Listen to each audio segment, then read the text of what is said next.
suis ravie de vous accueillir. Je suis Stéphanie Marchal. J'ai en charge l'Octo Academy, le centre de formation client de Octo Technologies. Certains d'entre vous qui nous suivent le savent, le Live Academy, est l'occasion pour nous de vous présenter le regard de nos experts autour d'une thématique sur l'évolution des métiers et des compétences. Ce matin, nous sommes ensemble pour environ 3/4 d'heure, avec un premier temps de présentation d'une trentaine de minutes sur la thématique du product management. En effet, avec le succès connu par ce dernier, de nombreux rôles ont émergé. Il en résulte une multiplicité de missions et d'enjeux associés à chaque acteur qui aujourd'hui crée une certaine confusion. C'est pourquoi, pour relever ce challenge d'y voir plus clair, j'ai le grand plaisir d'accueillir Pablo Perno, qui est partenaire chez Octo et ex-directeur général de Binex, société qui a intégré Octo depuis le 1er avril dernier. Ce n'est pas un poisson. Il est aussi consultant, coach, speaker, animateur et fin expert des Monty Python. Je vous invite donc à utiliser le chat pour poser vos questions à Pablo, mais aussi à couper votre micro le temps de la présentation. Et je vous souhaite un excellent moment à toutes et à tous. Je passe la main et la parole à Pablo. Bonjour à tous, merci d'être ici. Je vais commencer à partager mon écran, qu'on rentre directement dans le sujet. Merci Stéphanie. Comme elle l'a dit, vous n'hésitez pas à passer les messages dans le chat si je peux répondre à la volée ou attendre à la fin le moment de questions-réponses pour y répondre peut-être. Donc, je vous partage des slides. Normalement, vous les voyez tous. Vous m'alertez si vous ne les voyez pas. Logiquement, vous les voyez dès à présent. C'est le cas? OK. Alors, on a décidé d'appeler cette petite session Product Management au-delà du buzzword parce qu'on est en train de tomber dans un moment très agréable et très compliqué à la fois. Très agréable parce que le Product Management est sur toutes les lèvres, très compliqué parce que ça devient un buzzword et donc il se passe un peu tout et n'importe quoi. Et comme l'a dit Stéphanie, on est en plein dans ce moment palpitant, autant passionnant que remuant de cette fusion ou de ce rachat Binex par Octo, et on se retrouve autour de la table avec tous les gens d'Octo et de Binex, et tout le monde parle beaucoup Product Management. Donc moi, mon objectif dans la demi-heure, c'est de vous donner les clés de lecture qu'on a décidé de prendre pour parler Product Management. En tout cas, les points de référence que l'on prend pour nos débats internes, pour nous dire, attendez, il faudrait pousser par là, il faudrait faire ci, il faudrait essayer ça, n'oublions pas ça. Et vous n'hésiterez pas d'ailleurs dans vos commentaires, que je ne vois plus au fait, là maintenant que je partage l'écran, donc vous me signalez s'il y a des commentaires qui passent. Vous n'hésitez pas dans vos commentaires à donner votre propre point de vue si vous dites qu'on a oublié des choses ou qu'on part pas forcément du bon pied. Donc, trois grands sujets rapidement dans la demi-heure, 3 grands thèmes. Qu'est-ce qu'on met derrière les activités produits? Nous, quand on parle produit, qu'est-ce qu'on met derrière? De quoi on parle? Donc ça, c'est une de nos grilles de lecture. Une deuxième grille de lecture que l'on a dans nos conversations, c'est dans quel contexte on se trouve. Donc, vous verrez ce qu'on veut dire par contexte. Et la troisième, c'est quel rôle? Quels sont les rôles que l'on va retrouver autour du product management et si on veut les catégoriser, il n'y a pas d'obligation de les catégoriser, qu'est-ce qu'on pourrait faire pour les catégoriser et à quelles compétences ou à quelles technologies, si besoin, on les rattache. Donc, naturellement, ce que je vous propose, c'est un peu une cartographie de nos conversations, de qu'est-ce qu'on a comme éléments. Donc, rapidement, la carte n'est pas le territoire. Vous connaissez tous cette citation. Donc, ça veut dire qu'une cartographie, ça aide à positionner les choses. Ça ne veut absolument pas dire que c'est rigide et que c'est définitif. Il y a une autre citation qui dit aucun modèle n'est bon, mais ils peuvent aider. Enfin, je ne sais plus exactement laquelle elle est. C'est à peu près pareil. Tous les éléments que je vais vous donner là, c'est nos briques de conversation qui alimentent nos conversations. Après, les lignes ne sont jamais aussi droites qu'elles n'apparaissent dans des slides. Donc, quand on se met à parler activité produit, product management, donc on est bien quand même dans un contexte product management, dans un monde que les gens appellent agile, c'est-à-dire qui n'arrête pas de bouger, qui est assez inattendu. Bon, vous le vivez tous, hein, pandémie, Ukraine, etc., etc. Là, plus personne n'en doute. Donc, comment est-ce qu'on est performant avec nos produits? Comment est-ce qu'on trouve notre marché? Comment est-ce qu'on trouve nos utilisateurs? Comment est-ce qu'on trouve nos niches ou pas nos niches? Comment est-ce qu'on augmente nos segments? Comment est-ce qu'on transforme, etc., etc. Donc, première activité clé autour du product management à nos yeux, c'est ce qu'on va appeler impacter. Capacité à générer un changement, création de valeur autour de notre ou nos produits. Donc, il y a une activité product management qui est s'interroger, mesurer, analyser. Qui fait quoi avec nos produits? Quand je parle de produits, je fais une parenthèse, je parle très, très principalement de produits digitaux. Il y a un des grands papes du product management qui s'appelle Marty Kagan, et il se trouve qu'il vient à la conférence School of Product en octobre, qui dit et on croit beaucoup à ça, toute la disruption est technologique aujourd'hui. Donc après, on pourra se poser la question des années, dans 5-10 ans, est-ce qu'il faut une disruption technologique low-tech pour répondre à nos problématiques d'éco-responsabilité? Mais aujourd'hui, toute disruption est technologique. Donc, je suis principalement en train de vous parler de produits digitaux. Vous pouvez l'étendre aux autres produits. Mais en tout cas, vous avez une phase qui s'appelle impacter. Qui veut-on impacter? Comment est-ce qu'il utilise les produits? À quel moment il utilise le produit? Comment est-ce qu'on pourrait penser différemment les choses maintenant qu'on a observé des irritants ou qu'on a des ambitions, qu'on a une vision autour du produit? Les stratégies de growth hacking, ça veut dire j'ai trouvé des early adopters. Comment j'augmente ce nombre d'utilisateurs? Comment j'imagine des choses innovantes? Donc, première chose, il me semble, quand on parle product management, on est dans l'obligation de parler de impacter.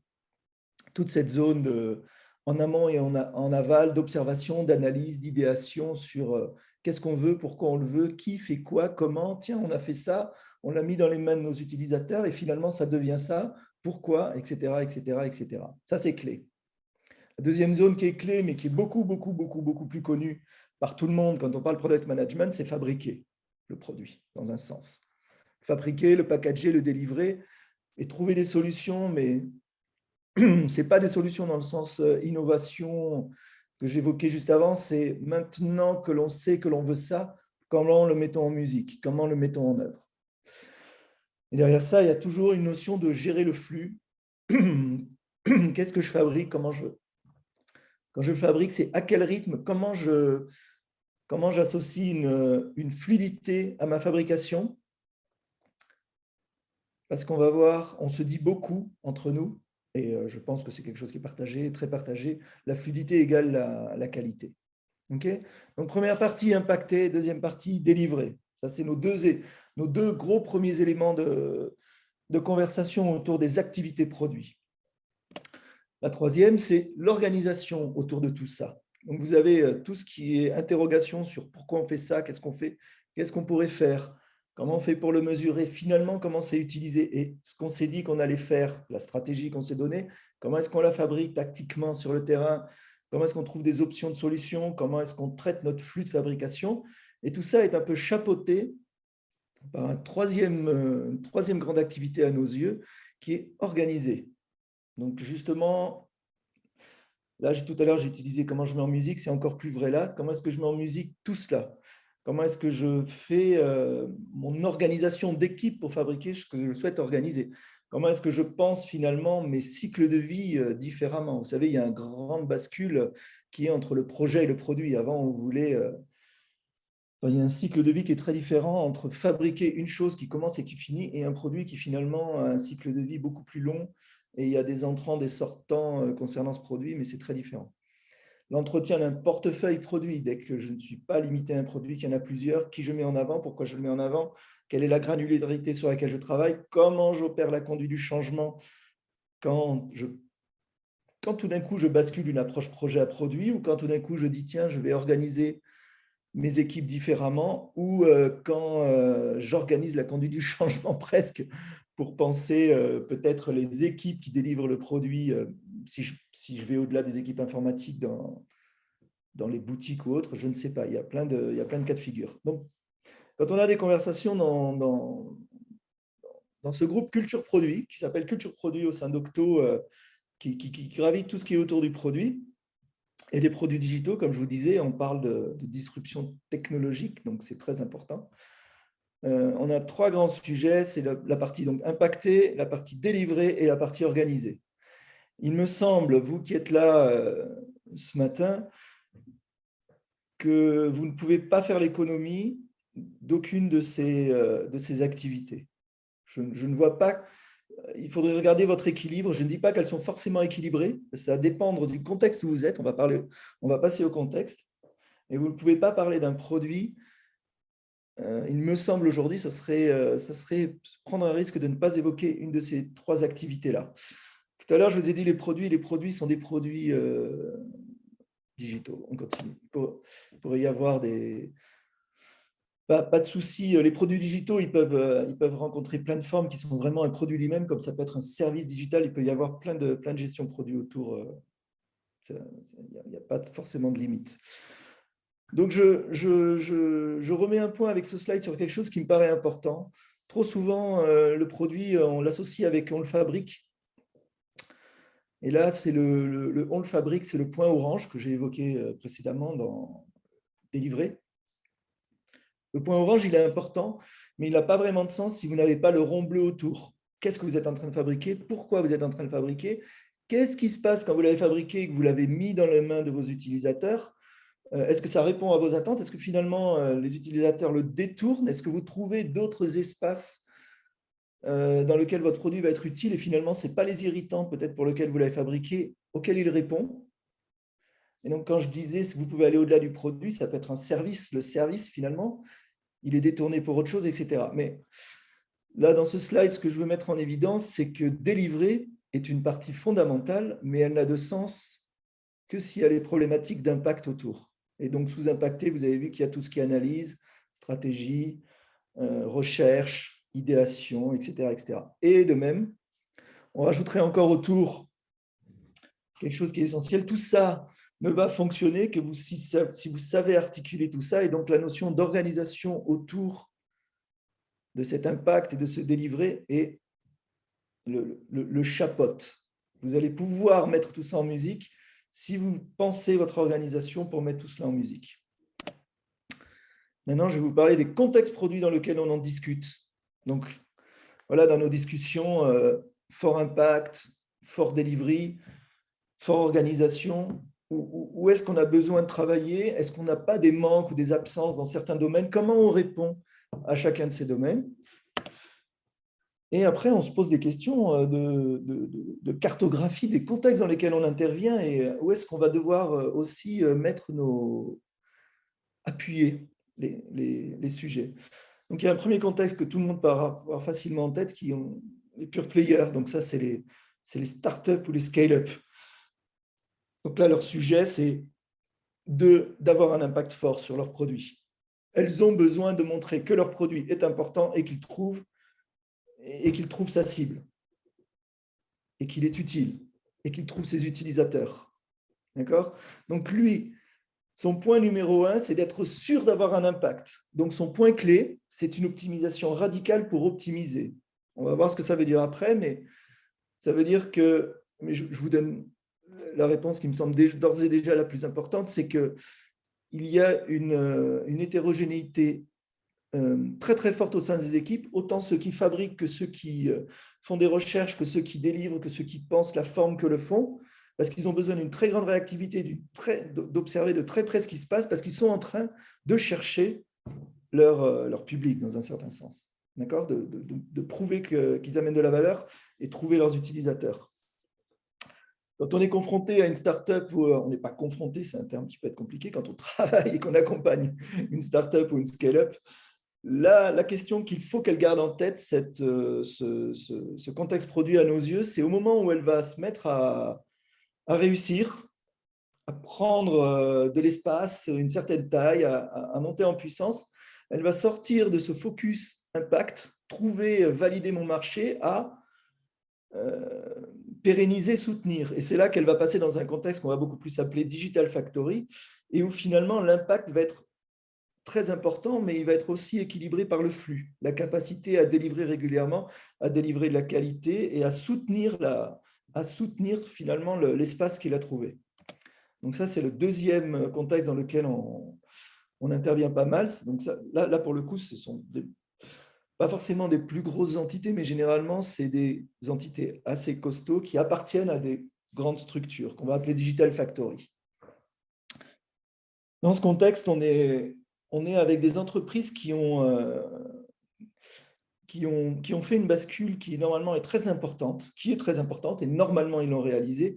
On est passé de la bascule projet à la bascule produit. Au lieu d'avoir un cheminement et je délivre quelque chose, on a une vision sur qu'est-ce que je délivre, pourquoi je le délivre, quelle valeur. Il y a des cycles de vie très différents. Okay, donc typiquement, on va dire qu'on est passé à essayer de délivrer de la valeur régulièrement qui prend l'apparence de fonctionnalité plutôt que de délivrer des composants et qui a un assemblage final à la fin, comme on le faisait historiquement, et qu'à la fin, on découvre les choses et qu'il y ait une énorme prise de risque. Donc, toute l'idée de ces Digital Factories, au-delà de l'aspect politique qui est naturellement se dégager des contraintes d'une organisation potentiellement vieillissante autour, c'est d'avoir une optique valeur, impact. Et donc, plutôt que de délivrer des composants, on délivre des fonctionnalités, on essaye de mesurer rapidement ces fonctionnalités. Ça a beaucoup moins un focus impact qu'une startup ou qu'une scale-up. Là, son focus, c'est de fluidifier. Est-ce qu'on est capable, dans notre outil de réalisation, de délivrer ce produit, de faire du product management qui nous assure qu'on sait délivrer des choses de qualité quand c'est nécessaire. Quand c'est nécessaire, ce n'est pas forcément les gens de la Digital Factories qui ont la main là-dessus, c'est le marché. Quand le marché nous dit, tiens, là maintenant c'est important de délivrer, ou c'est maintenant qu'il faut délivrer, est-ce qu'on est en l'état, est-ce qu'on sait faire? D'accord? Et il y a, comme je vous ai dit, c'est souvent aussi un acte politique de se débrancher de la maison mère qui est souvent trop inerte pour être dans le bon rythme. On crée une Digital Factory à côté. Quelle est la relation de la Digital Factory avec la maison mère? Comment est-ce qu'elle fonctionne? Ça, c'est un point d'attention sur les Digital Factory qui fabriquent du produit. Notre objectif, c'est fabriquer du produit.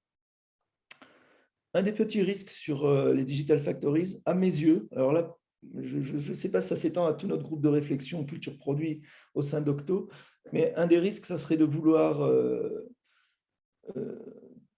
tout standardiser et on retomberait dans quelque chose de trop fossilisé où il n'y aurait plus assez de dynamique produit.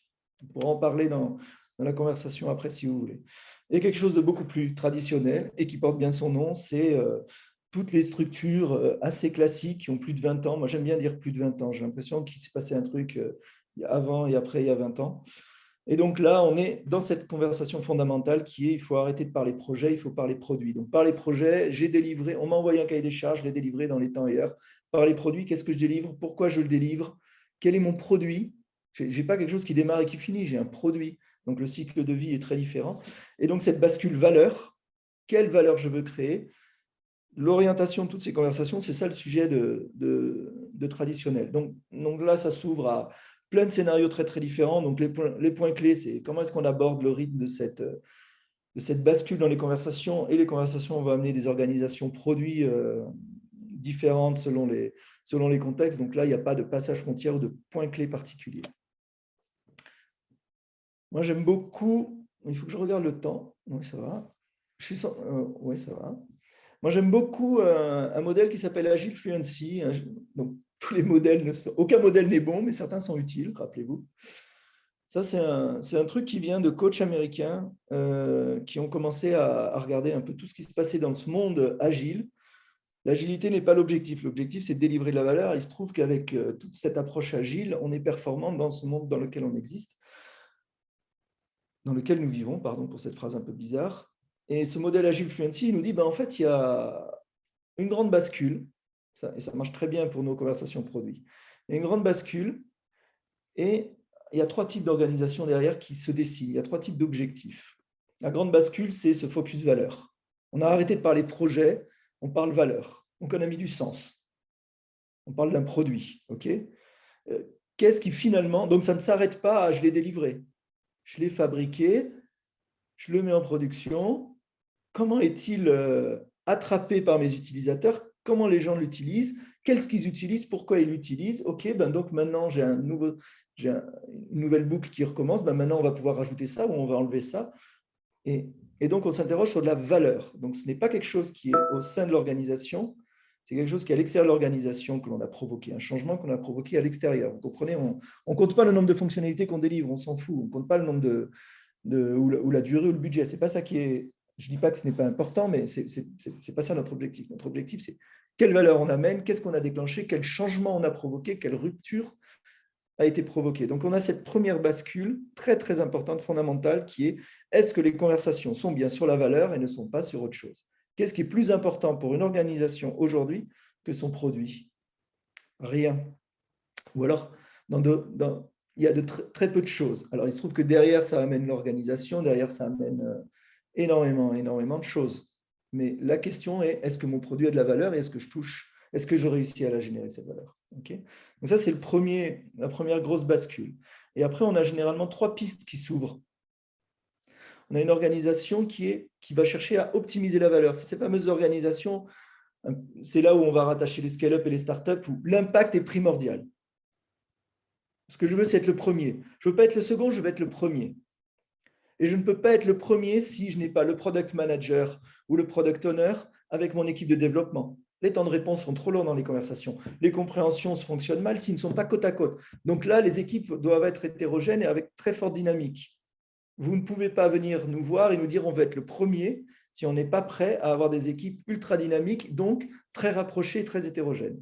Hétérogènes dans le sens, j'ai autant le product management que le développeur, que le lead design, que le product designer. Ensemble, ils parlent. S'ils ne parlent pas très proches, on ne peut pas être numéro 1. Par contre, il y a plein d'entreprises qui n'ont pas besoin d'être numéro 1 et elles sont peut-être plus dans optimiser le flux de valeur. Quand on discute avec des grandes banques, elles sont dominantes sur le marché. Être numéro 1 ou être numéro 2, 3 ou 4, ce n'est pas fondamental. Et elles, leur objectif, c'est beaucoup plus d'optimiser le flux de valeur. Et là, on retombe dans ce qu'on évoquait précédemment, fluidifier, être capable de délivrer quand c'est utile de délivrer. Et donc, on va rechercher la régularité, parce que la régularité est la qualité. Si vous êtes confronté à une start-up qui décide de lancer un nouveau segment financier, elle doit être dans l'optimisation maximale de la valeur, donc dans l'impact finalement. Si vous êtes avec une grande banque qui a fait cette bascule vers la valeur, son objectif, ça va être d'optimiser son outil de travail et donc de délivrer avec fluidité et qualité ce qu'elle fabrique. Il y a un troisième cas de figure qui est beaucoup moins visible, mais qui est de plus en plus grandissant. C'est les entreprises qui vont nous dire « Ok, moi, mon produit, il m'intéresse, mais je vais être capable de vivre et de résister à tous les grands chamboulements.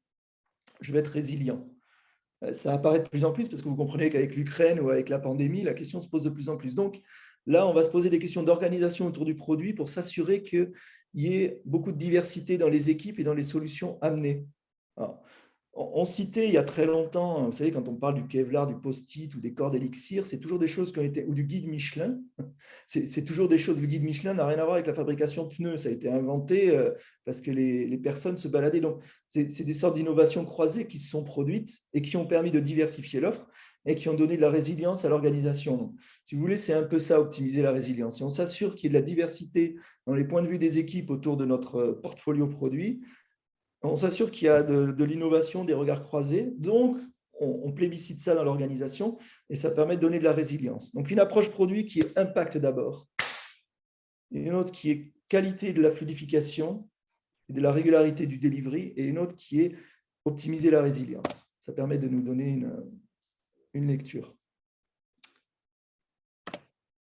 Quels sont les rôles autour de tout ça? Bon, alors, je commence toujours avec le serpent au Ouroboros parce que c'est très compliqué de parler, c'est très simple, c'est très compliqué de parler des rôles autour du product management.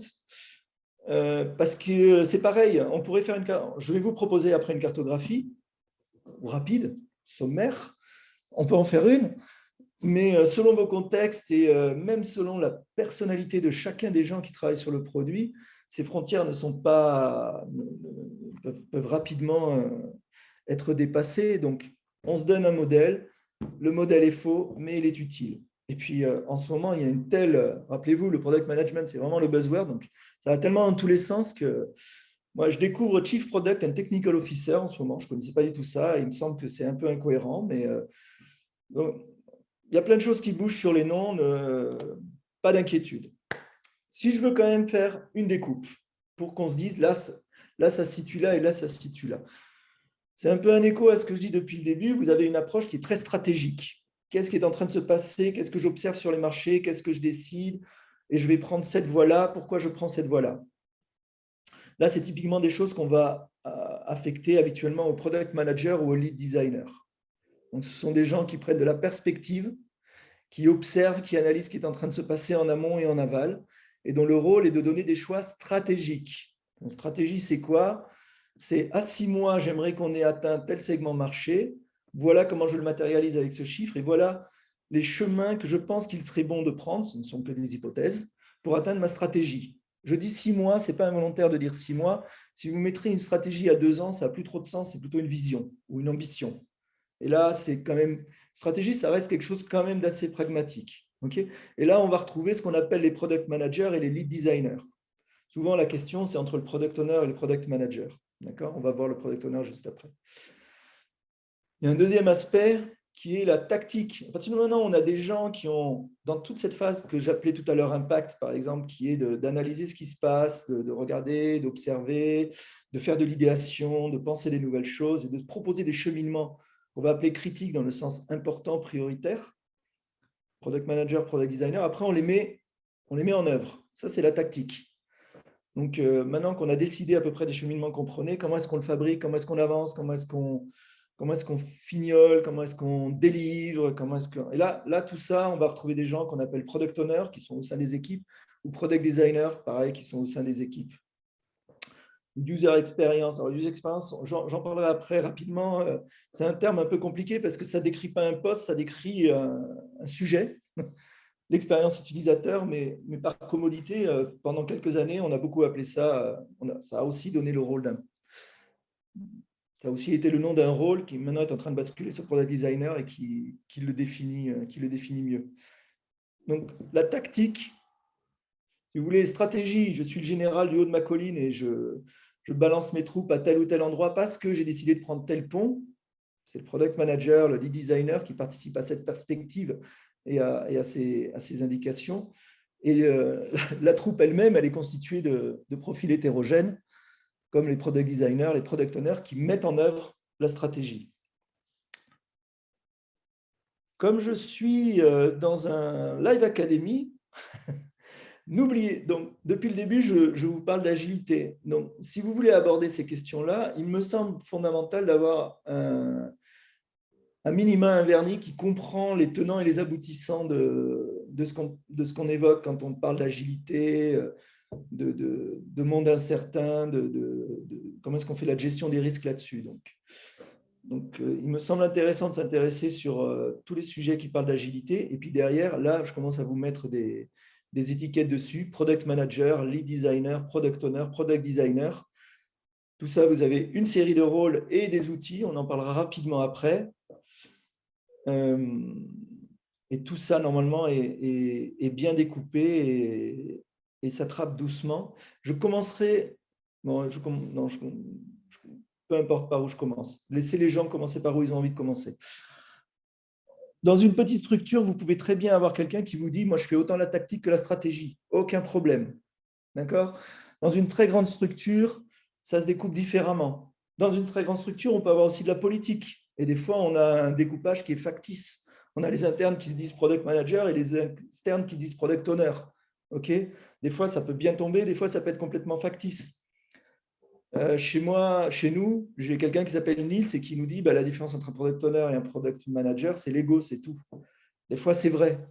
Des fois, c'est faux. Des fois, il y a vraiment un boulot selon le contexte fait tout. Selon si votre produit il est juste naissant ou il existe depuis de nombreuses années, vous avez besoin d'une spécialisation ou pas. Selon la taille de votre entreprise, ça bouge énormément.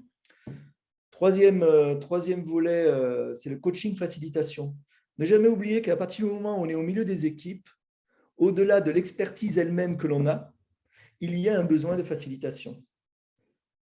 D'accord ? Donc, principalement, on va parler des product owners pour cette facilitation au milieu de l'équipe, puis des coachs à plus haut niveau qui vont penser l'organisation, qui vont penser les liens entre ces différentes équipes et la facilitation est très importante. Mais n'oubliez jamais la facilitation. Vous pouvez avoir le product manager le plus smart du monde. S'il ne communique pas, s'il ne sait pas communiquer ses messages, s'il ne sait pas embarquer ses équipes, on a un souci. Donc, c'est pareil. Regardez bien les choses côté expertise. On peut parler expertise outillage. Donc, je vais être un expert d'un user story map, d'un impact mapping. Donc, ça, vous trouvez ça dans formation ou autre, naturellement. Vous pouvez être un expert de la compréhension de comment est-ce qu'on fait une stratégie produit, pourquoi est-ce qu'on doit s'interroger, donc des principes qui sont derrière. Pourquoi est-ce qu'on doit s'interroger sur une stratégie produit? Pourquoi est-ce que je dois m'interroger sur ce que mes utilisateurs font de mon produit? Je peux m'interroger soit à travers un outil, j'ai une expertise sur un outil qui fait ça, soit sur en comprendre les principes. Et il y a un troisième volet qui est comment est-ce que je diffuse ça et je fais que cette compréhension, soit de l'outil, soit des principes derrière, elle fonctionne bien au sein de toute mon organisation. Sinon, vous allez passer à la trappe quelque chose va passer à la trappe aussi et vous allez avoir des blocages. Ah, je suis déjà à ce slide-là. OK, c'est bien. Alors, ce slide qui est quand même difficile à lire, que je vous recommande de ne pas lire maintenant, il veut dire plein de choses à la fois. Donc, je vais rapidement vous dire quelque chose. Depuis, moi, l'agilité officiellement, elle apparaît en 2001. OK, il y a une agilité très technique au début des années 2000 derrière le craft. Mais grosso modo, mon expérience à moi, c'est qu'elle arrive vraiment entre 2006, 2008, 2010 en France. Et vraiment, on se pose des questions là-dessus. Ce que je vais vous montrer par ce petit cheminement, c'est en fait plusieurs choses. L'entreprise avant avait des questions d'agilité. Et quand je dis agilité, je le ramène au produit, qui partaient du cœur de l'entreprise et qui sont de plus en plus ont été vers mais qui est-ce qu'on est en train de servir? L'utilisateur, l'extérieur de l'entreprise. Ça, c'était un premier mouvement. Donc, au début, on était avec des coachs et des scrum masters au milieu entre nous. Et puis après, on s'est dit, mais attends, mais qu'est-ce qu'on est en train de faire? On a eu ce déclic valeur. Quelle est la valeur de tout ce travail sur l'organisation? Est arrivé le product owner. Mais le product owner, il sert qui? Est arrivé le user experience et le product designer. Et donc, vous voyez, on part du cœur de l'entreprise qui se regarde elle-même vers qu'est-ce qu'on est en train de servir et on va vers l'extérieur. Moi je m'amuse à faire des prémonitions qui, des fois, se révèlent justes, des fois fausses. Et là, je vous dirais, peut-être que vers cette extériorisation, peut-être que la suite, c'est le product data designer. OK, d'abord, on a eu cette bascule projet-produit vers le product owner, qui a eu vraiment une heure de gloire 2015-2018. Je ne vous dis pas que c'est fini, hein. Je vous dis qu'il y a eu un sorte de climax. Puis après, ça s'est étendu à toute cette expérience utilisateur, tout ce product design et product data designer. On a aussi eu en même temps une complexification de nos métiers. Au début, une personne pouvait tout faire, un peu comme le web dans les années 2000. On pouvait tout faire. Aujourd'hui, c'est impossible. Là, maintenant, on a une telle appétence et une telle précision sur ce qui se passe sur le product management. Je vous ai dit tout à l'heure qu'on pouvait être product manager et product owner. C'est vrai si vous êtes dans une petite startup et que vous démarrez ou que vous êtes dans un département sur un petit espace produit. Mais aujourd'hui, il y a quand même une spécialisation de l'expertise, des acteurs et un éventail des possibles qui fait qu'il y a de plus en plus de profils. J'ai bientôt fini. Ouais, je suis en retard, non? C'est ça, Jérôme? Un peu? Ouais, 1 minute. Je finis. Légèrement. On a quelques réactions déjà en plus dans le public sur lesquelles on peut échanger. Je finis pour rebondir un peu sur mon point de départ, sur le buzzword, sur le product management. La chose qui me semble essentielle, c'est d'enlever les étiquettes. Par définition, le buzzword, c'est une étiquette que l'on met sur les choses pour faire semblant d'eux et qui ne va pas au-delà de l'étiquette. Faites du product management, pourquoi? Pour que mes produits soient meilleurs. Ça veut dire quoi? Ça veut dire qu'ils touchent leur public. OK, là, on commence à parler. Ce que je souhaite, c'est que mes produits touchent leur public. On est sorti d'étiquette product management pour dire je souhaite que mes produits touchent leur public. Ça peut être pareil au niveau de l'impact mapping ou du user story mapping. Il y a plein de gens qui vont arriver avec ces outils que vous trouvez dans le catalogue de formation. OKR, il y a beaucoup. En ce moment, on nous demande pas mal de formations OKR. OKR, c'est quoi? C'est une étiquette. Qu'est-ce qui se passe derrière? On parle de stratégie. La conversation de la stratégie s'articulera beaucoup mieux si on a des critères qui paraissent beaucoup plus concrets, comme des chiffres. Puis, on met en évidence nos cheminements Et le fait de les mesurer nous permet de dire si on les atteint, c'est des hypothèses, un cheminement facilement ou pas. Donc, on sort de l'étiquette pour parler de ce qui se passe derrière. Si vous voulez sortir, et là, vous allez amener, à mon avis, beaucoup de valeur à ce que vous êtes en train de faire, plutôt que de dire on fait du product management, j'ai un product owner. Non, vous avez une personne qui s'occupe de la tactique et de la facilitation au sein des équipes autour de vos produits. Bien mieux. Là, tout de suite, on sait, ah, mais alors c'est cette personne-là plutôt que cette personne-là. Oui.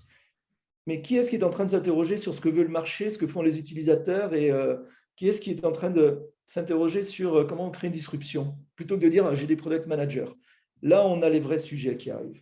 Donc, le risque actuellement avec le product management, c'est que ça devienne la foire parce que c'est mis à toutes les sauces. Enfin, en tout cas, c'est dans tous les sujets, tous les sites affichent product management maintenant.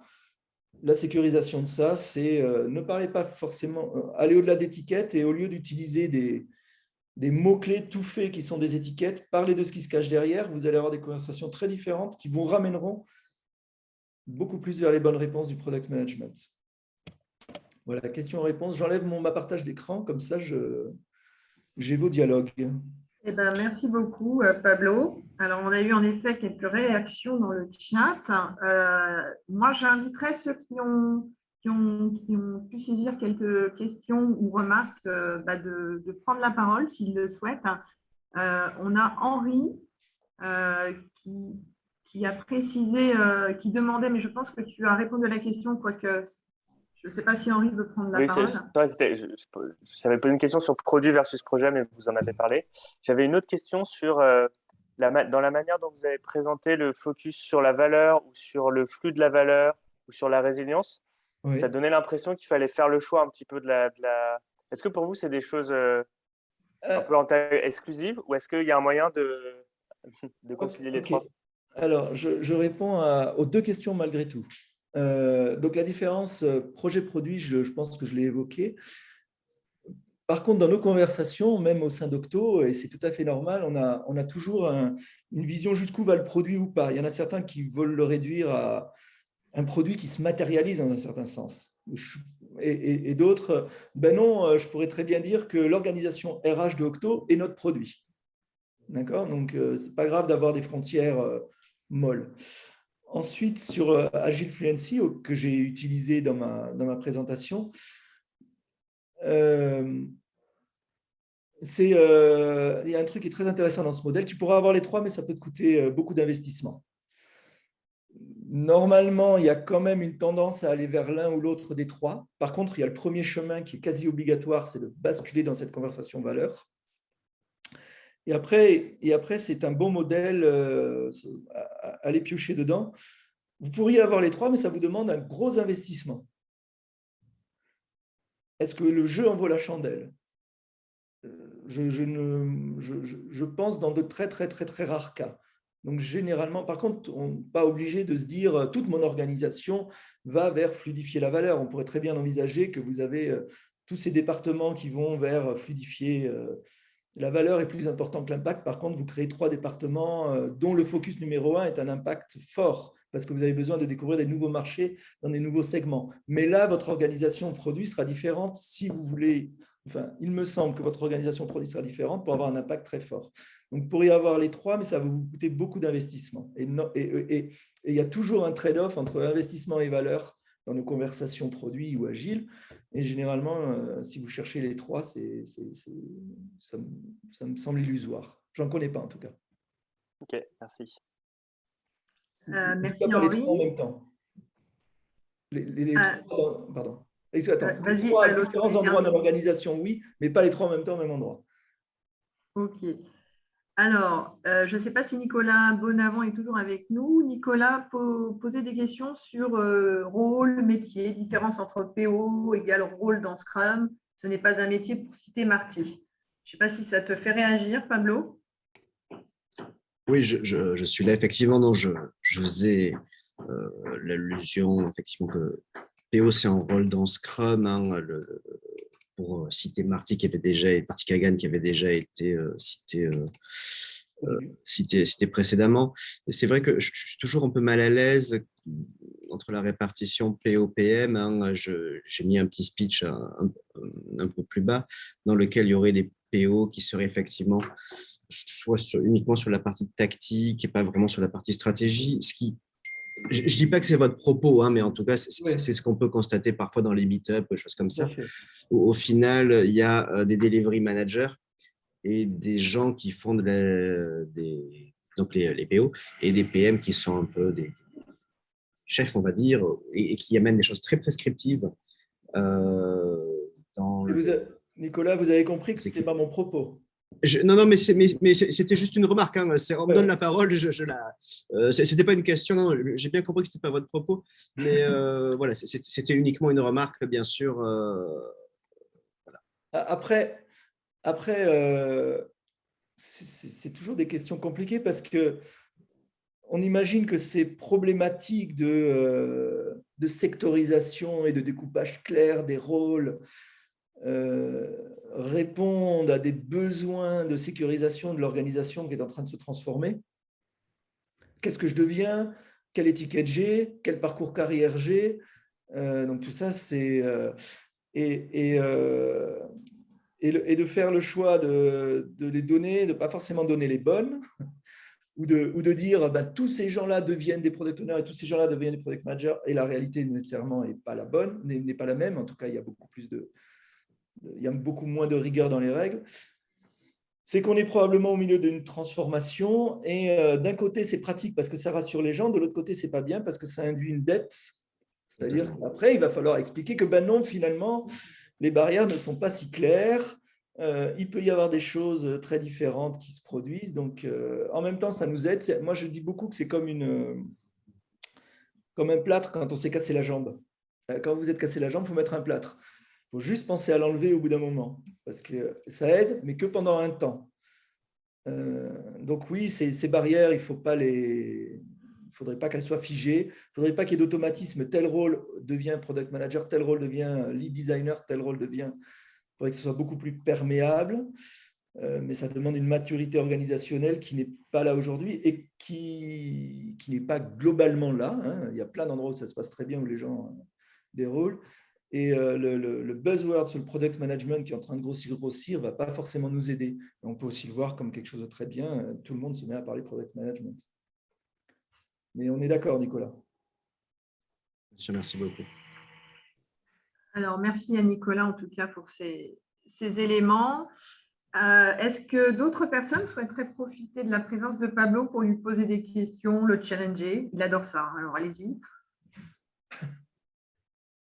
J'espère que vous venez à la School of Product voir Marty Kagan. Pourquoi, s'ils ne viennent pas, ils ont une punition? Non, mais je pense que c'est un bon… je pense que c'est… on va essayer, ok. Je pense que c'est un bon retentissement. On demande si on peut gagner des places.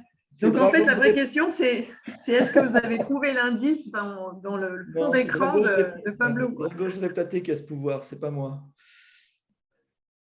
Est-ce que tu veux rappeler les dates de la School of Product, Pablo, peut-être? Je crois que c'est je ne suis même pas sûr, je crois que c'est le 18 octobre. Je ne suis pas sûr, mais il me semble que de mémoire, c'est le 18 octobre.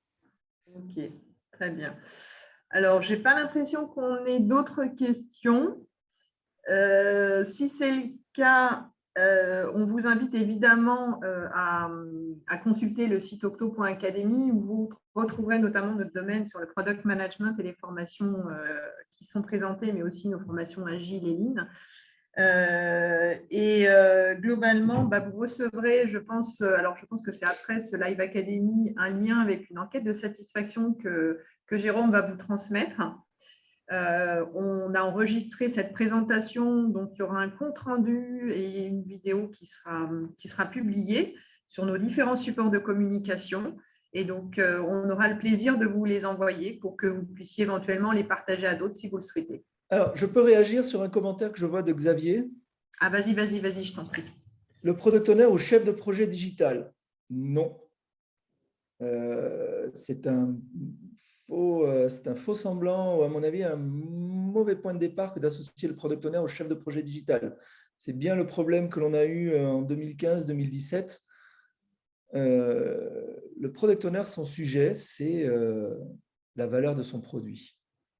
Ce n'est pas la chefferie de projet. Et il se trouve qu'il est dans une équipe auto-organisée pour que les choses se passent mieux, idéalement. Donc, en tout cas, son sujet, c'est la valeur de son produit. Et c'est là où, tout à l'heure, Nicolas demandait à ce qu'il n'y ait pas de ligne aussi claire entre le PM et le product owner, parce que, soi-disant, le product owner, il est juste une petite main qui fait les assemblages. Pas du tout. Les deux ont la valeur du produit en objectif. Mais si on veut faire des lignes, le product manager, c'est sur un plan de perspective, de stratégie, marché, et le product owner, c'est plus dans l'action de fabrication. Mais je vous recommande de ne pas associer le product owner à un chef de produit. Idem, c'est compliqué ce terme management. Le terme management est compliqué, et pour info, chez Octo, on est en train de s'orienter à parler culture produit. On veut sortir du terme de management pour parler de culture produit. Et comme je vous le disais, une des forces de mon point de vue, nous faisons racheter Binex par Octo, qui ont déjà des compétences de product management, mais là où elles vont nous nourrir énormément, c'est sur leur expertise de tech digital. Et pour refinir avec la même citation de Marty Kagan, aujourd'hui, la disruption, tous les produits qui réussissent une disruption sont des produits digitaux. Donc après, il y aura une véritable conversation passionnante sur et après les produits digitaux, comment est-ce qu'on passe dans le low-tech, voire dans le no-code. Alors là, c'est encore là, je reçois des levées de boucliers énormes quand on commence à parler de no-code, mais ça sera la suite. Mais le sujet, c'est le produit. Ce n'est plus le management, ce n'est plus la chefferie de projet. Le sujet, c'est la valeur produit. Donc, idéalement, on ne parle pas de chefferie de produit ou de projet parce qu'on se remet à reprendre les anciens modèles et c'est énormément difficile d'amener du changement. Si en plus on reprend les anciens modèles, ça nous retire une balle dans le pied. Xavier. Donc, voilà. Je vais juste rebondir là-dessus. Merci beaucoup, Pablo. Est-ce qu'éventuellement il y a... Et si j'ai encore le temps que je ne me fais pas engueuler, je vois que Nicolas a aussi écrit, je trouve qu'il y a l'excès de couches. Oui, il y a un travail dans les gros ensembles type Digital Factory ou structure traditionnelle avec Product Manager, Product Owner, Product Design. Il y a plein de juxtapositions, d'overlap en anglais, et ça devient compliqué. Et l'autre danger, c'est que la politique prenne le dessus sur le produit. Et il faut savoir… de toute façon, globalement, aujourd'hui, les organisations qui ont des problèmes sont les organisations où la politique est plus importante que le produit, que la valeur de leur produit. Comment vous détectez ça? Est-ce que la question qui se pose, c'est si je délivre ça à temps, est-ce que j'aurai une bonne note ou est-ce que je vais progresser dans ma carrière? Si je délivre ça à temps, est-ce que les utilisateurs auront le temps de l'utiliser ou qu'est-ce qu'ont fait les utilisateurs de mon produit? Vous voyez, c'est le domaine qui est externe à votre entreprise. Qu'est-ce qu'on fait? Est-ce qu'on dit du bien de mon produit? Est-ce qu'on a réduit le temps de traitement des usagers versus est-ce que j'aurai le budget? Qui sont dans mes équipes? Quelle est ma carrière? Comment est-ce qu'on fait pour… et ça, c'est de la politique. Et dans cet amas de couches, souvent, c'est parce qu'il y a trop de politique et pas assez de focus valeur-produit. Donc, il y a un boulot qui n'est pas simple, vous imaginez, de conduire du changement là-dessus, parce qu'il faut sécuriser tout le monde sur… faut sécuriser tout le monde sur le fait que tout le monde a sa place dans une entreprise qui est orientée produit. Voilà, je vais finir là-dessus. Un grand merci à toi, Pablo, pour cette présentation et merci à tous d'avoir été présents avec nous aujourd'hui. On vous souhaite une excellente continuation. On vous dit à bientôt et n'hésitez pas à nous suivre sur les réseaux sociaux pour connaître les prochaines thématiques. Voilà, à bientôt.